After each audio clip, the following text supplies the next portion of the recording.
Complex number, ये chapter competitive exam के लिए बहुत इंपॉर्टेंट चैप्टर है, कॉम्प्लेक्स नंबर। अब कॉम्प्लेक्स नंबर होता क्या है? नंबर सिस्टम हम पढ़ चुके हैं, कहां तक पढ़ चुके हैं हम? रियल नंबर तक। रियल नंबर तक हम लोग पढ़ चुके हैं। रियल नंबर क्या होता है? जो माइनस इन्फिनिटी से लेके प्लस इन्फिनिटी के बीच के जितने भी नंबर्स हैं उन सभी नंबर्स को हम रियल नंबर कहते हैं। ठीक है, इसके पहले लेक्चर में आप पढ़ चुके हो, रियल नंबर मैंने पढ़ा चुका हूँ, आप देख सकते हो उसमें रियल नंबर क्या होता है। अब आगे हम क्या पढ़ेंगे? रियल नंबर पढ़ चुके हैं, अब हमको पढ़ना है imaginary number.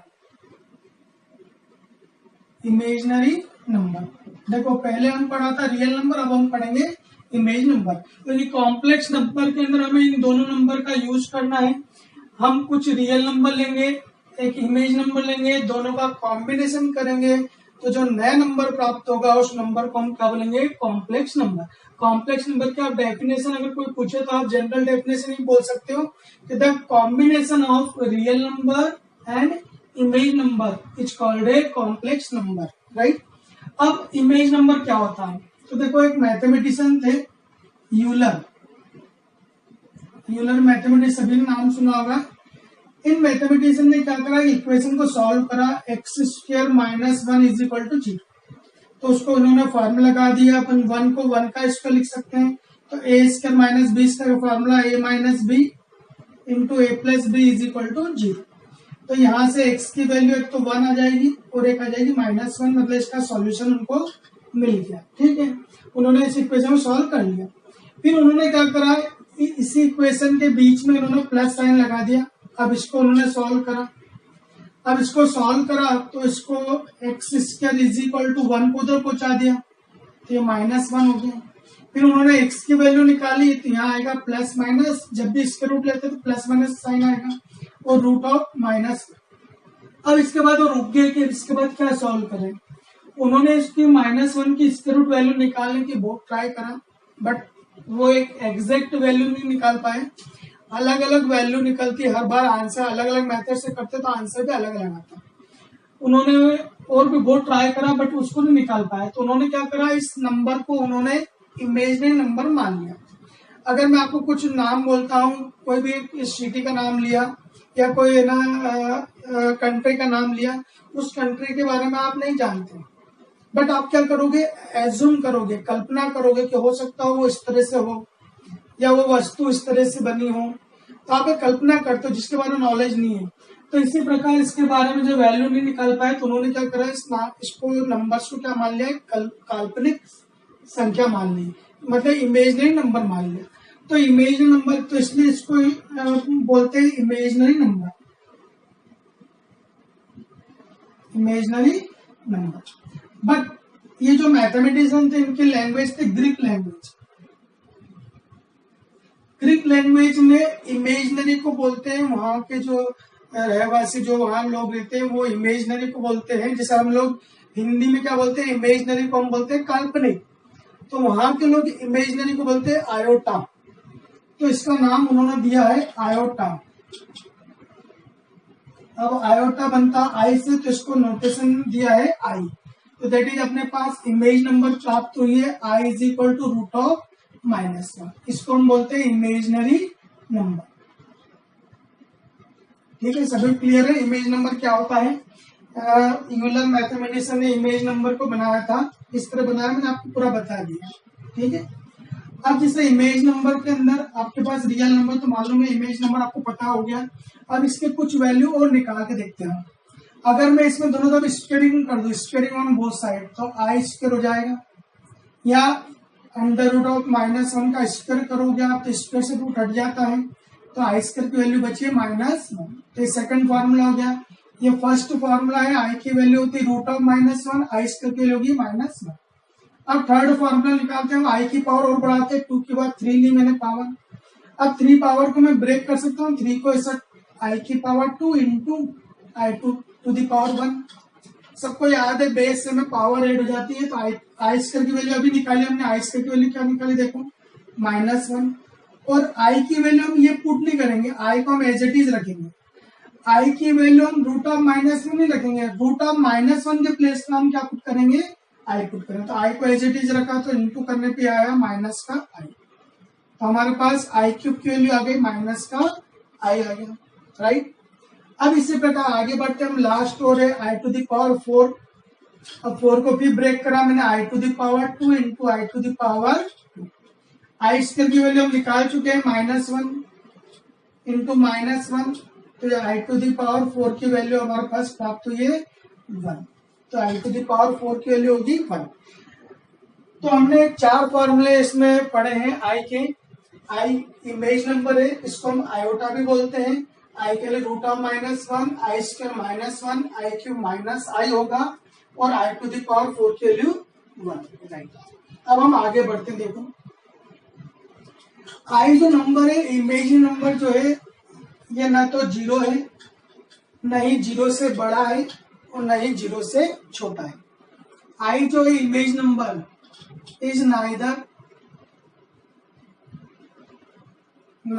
0 nor greater than 0 nor less than 0, ठीक है। ना तो 0 है, ना 0 से बड़ा होता, ना ही 0 से छोटा होगा। आई इमेजिनरी नंबर है। चलो इमेज नंबर तो अपने समझ में आ गया। अगर आपको कुछ ऐसा क्वेश्चन आ जाए, शॉर्ट में क्वेश्चन पूछ सकते हैं, to find i to the power, कुछ बड़ी पावर आ जाए, कुछ भी पावर आ जाए, जैसे मैंने मान लिया आई टू द पावर 127 आ गया, हमको आई टू द पावर 4 तक वैल्यू याद है। आई टू द पावर अगर लार्ज आ जाए, 4 से बड़ा आ जाए, तो हम कैसे सॉल्व करेंगे, इसकी वैल्यू मुझे फाइंड करना है। तो सबसे पहले जो भी पावर दे रखी है उसको आप हमेशा 4 से डिवाइड करें। इसे डिवाइड करेंगे हम 4 से, तो 4 से डिवाइड करा कितनी बार गया, 3 टाइम्स, ऊपर 7 करा, अब कितनी बार गया, 1 टाइम्स, तो बचा कितना है, 3 बचा है, इसका रिमाइंडर 3 बचा। तो आप इसको ऐसा ले सकते हो, सबसे पहले आई टू द पावर 4 लिखेंगे हम, इसकी होल पावर, 4 की होल पावर कितनी होगी, 31, और रिमाइंडर जो बचा हुआ इंटू में आएगा आई टू द पावर। अब हम जानते हैं आई टू द पावर 4 के लिए अभी हमने पढ़ी थी 1 होती है 1 to the power 31, i cube के लिए होती है माइनस का आई, अभी हमने पढ़ा था आई टू द पावर 4 कितना होगा 1, आई क्यूब होगा माइनस आई, तो ये वैल्यू पुट कर दी।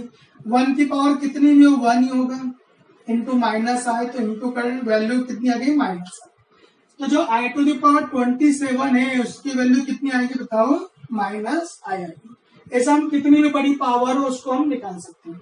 अब देखो इसको अपन सेकंड मेथड ऐसे भी कर सकते हैं, जैसे आपने जो भी पावर देखी उसको 4 से डिवाइड करा, तो आपको इतना लिखने की जरूरत नहीं है, 127 पावर थी, तो इसको आप डायरेक्ट चाहो तो सिर्फ रिमाइंडर लिख सकते हो, आई की पावर कितनी है 3, तो आपको ये सब लिखने की जरूरत नहीं है। हम जानते हैं कि ये वैल्यू 1 होती है, आप चाहो तो डायरेक्ट सिर्फ जो रिमाइंडर बचा है वही आई की पावर में लिख सकते हो। तो आई टू द पावर 3 कितना होगा, आई की पावर 3 की वैल्यू माइनस का आई, तो ये इसका आंसर है, ठीक है। ऐसे डायरेक्ट भी कर सकते हो।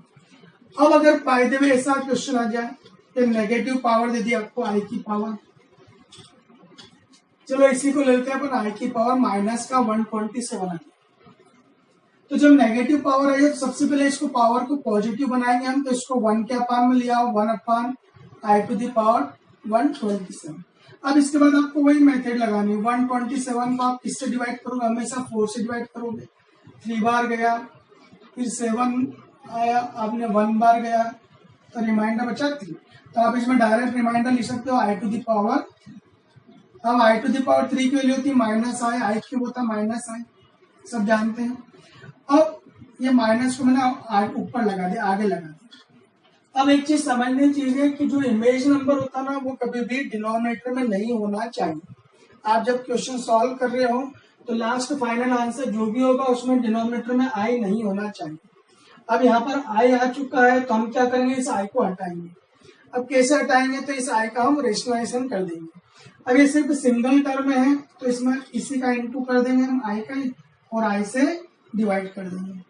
ऊपर वाले का 1 में इंटू करा तो ये तो माइनस का आई बचा, नीचे आई इंटू आई कितना बन गया, आई स्क्वायर बन गया।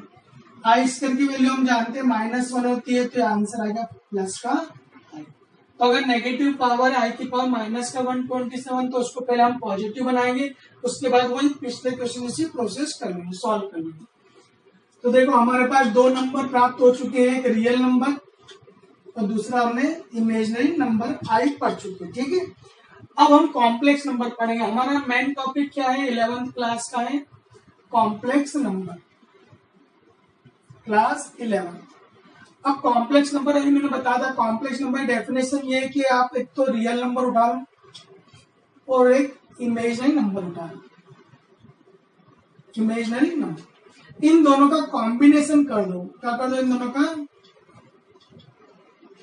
कॉम्बिनेशन कर दो, इन दोनों को मिला दो। तो जो मिलाने पे एक नया नंबर प्राप्त होगा, जो नया नंबर प्राप्त होगा उसको हम बोलेंगे complex number. The combination of real number and image number is called a complex number. Complex number को हम जनरली डिनोट करते हैं जेड से। अब कैसे कॉम्बिनेशन करेंगे मैथमेटिकल? तो देखो रियल नंबर मैंने दो रियल नंबर लेंगे, चलो एक्स ले लिया और दूसरा वाई, टू रियल नंबर लिए। एक इमेज नंबर लेंगे हम, तो इमेज नंबर हम जानते हैं आयोटा होता है इमेज नंबर। तो हमारे पास टोटल 3 नंबर्स हो गए। अब इनका कॉम्बिनेशन करते हैं। तो इनका कॉम्बिनेशन में ऐसा करा कि एक्स को एज इट इज रखा, वाई के साथ आई का इंटू कर दिया, दोनों को प्लस कर दिया, इसको मैंने बोला है जेड के इक्वल, तो इसको हम बोलेंगे कॉम्प्लेक्स नंबर, राइट। एक्स और वाई दोनों मैंने पॉजिटिव रियल नंबर लिए, कोई जरूरी नहीं है कि पॉजिटिव ले, हम नेगेटिव भी रियल नंबर ले सकते हैं। ठीक है, कुछ भी ले सकते हैं, नेगेटिव पॉजिटिव दोनों ऐसे कुछ भी ले सकते हैं। तो z is equal to x plus i y के फॉर्म में जो नंबर होगा उस नंबर को हम बोलेंगे कॉम्प्लेक्स नंबर। अब यहाँ पर देखो हमने एक्स और वाई क्या लिए थे, एक्स और वाई रियल नंबर लिए थे, और आई क्या लिया था हमने, इमेजिनरी नंबर लिया, राइट। ये कॉम्प्लेक्स नंबर हो गया। अगर इस कॉम्प्लेक्स नंबर को मुझे ऑर्डर्ड पेयर में लिखना है, इन ऑर्डर्ड पेयर,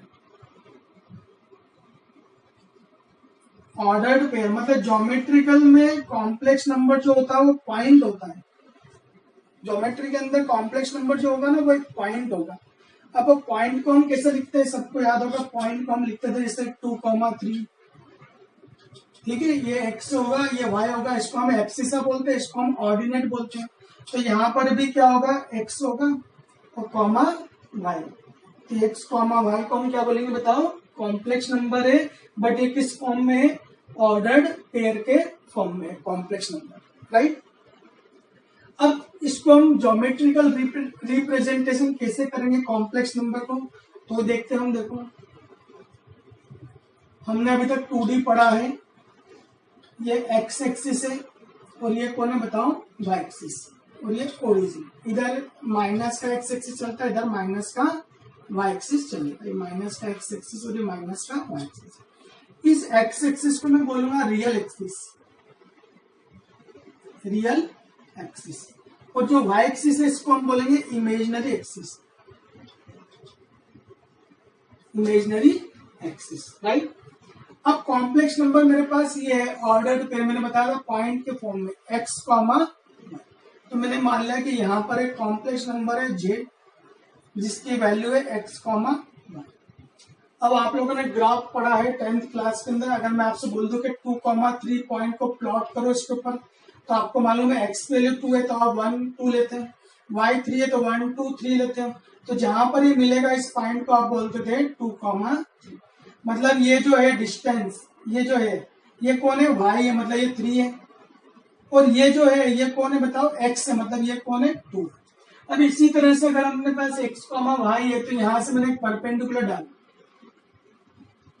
तो इस पूरे परपेंडिकुलर की जो लेंथ है ये कौन है, वाई है, और जो ये लेंथ है ओरिजिन से इस पॉइंट की ये कौन है बताओ, एक्स। तो ये जो कॉम्प्लेक्स नंबर ऑर्डर्ड पे में लिखा था z is equal to x comma y, ये लेंथ इसकी वाई हो गई और ये लेंथ इसकी एक्स हो गई।